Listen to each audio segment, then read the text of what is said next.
على رسول الله. بنراني برز خوش كانم برا برز كانم. السلام عليكم ورحمة الله وبركاته. پیامبری خواری صلی الله علیه و فرمی الدین النصیحة. نصیحت و آموزگاری بو خوم و بو ایوی برزیش. اوه که ام دشوا مبارکی لبردستمان دا ماوا ان شاء الله سودی لببینین. اگر لبی شوی رابردو دا لمانجی رمضانی مبارک دا کم ترخمی و تقصیر من هبو به ئێستا ڕۆژێکمان لەبەردەستدا ماوە کە زۆر مبارەکترن لەوەی کە ڕۆیشت. عیبرەتیش بە کەمالی نهایاتە نەک بە نەقسی بدایات.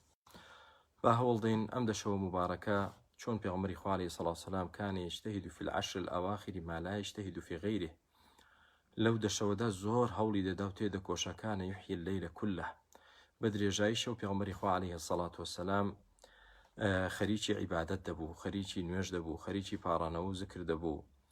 بۆیە بەڕێزەکانم سێک ئەم دەشەوەی لە دەستچێ بەڕاستی مەحرومە بێبەشە لە خێرێکی زۆر گەورە.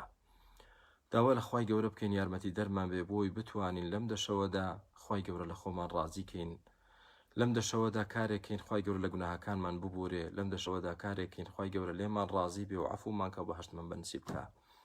پێغەمبەری خوا عەلەیهی سەڵاتو وسەلام دەفەرمێت من قام ليلة القدر إيمانا واحتسابا غفر له ما تقدم من ذنبه.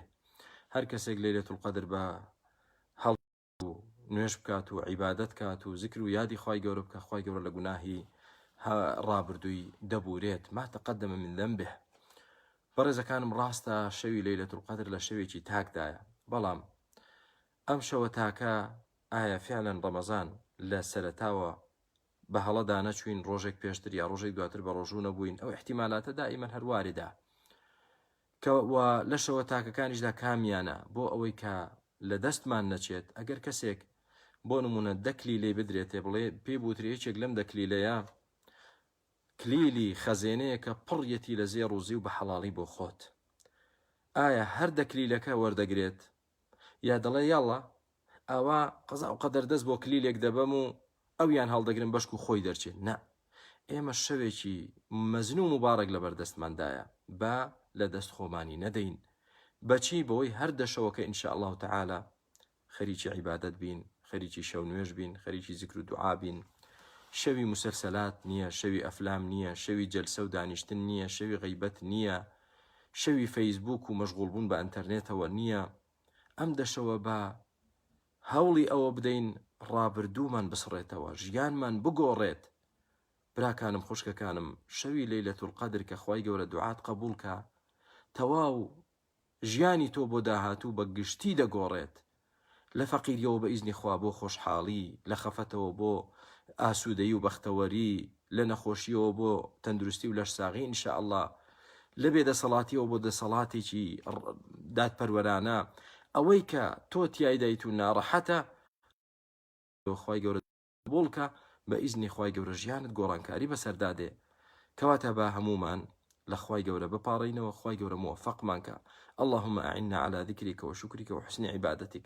هەمومان پێویستمان بە دوعایە، هەمومان پێویستمان بە لێبوردنی گوناه و تاوانمانە. خوای گەورە لێمان نەبورێ، ئێمە کەم تەرخەمین مقەسرین. با ئەم دەشەوە پێشبڕچێ بکەین لە کاری چاکەدا. عادەتی یعنی پێشبڕچەی ئەسپەکان وایە لە بیدایەت زۆر خۆی ماندوو ناکە، کە زانی گەیشتوتە نیهایەت ئەوجا چی هێز و توانایەتی بەڕێی دەیڕەخسێنێت بۆ ئەوەی پێشکەوێت.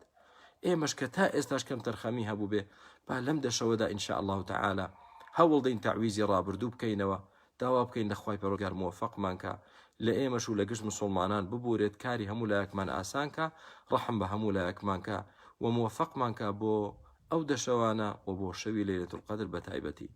خوای گەورە یارمەتی دەری منیش و ئێوەی بەڕێزیش بێت، لە منیش و ئێوەی بەڕێزیش خۆش بێ، ئەخیری هەموو لایەکمان خۆش کات و بەختەوەری دنیا و قیامەتمان بکە. خوای پەروەردگار لمن راضي بي يا أرحم الراحمين. اللهم زدنا ولا تنقصنا، وأكرمنا ولا تهنا، وأعطنا ولا تحرمنا، وآثرنا ولا تؤثر علينا، وأرضنا وارض عنا يا رب العالمين.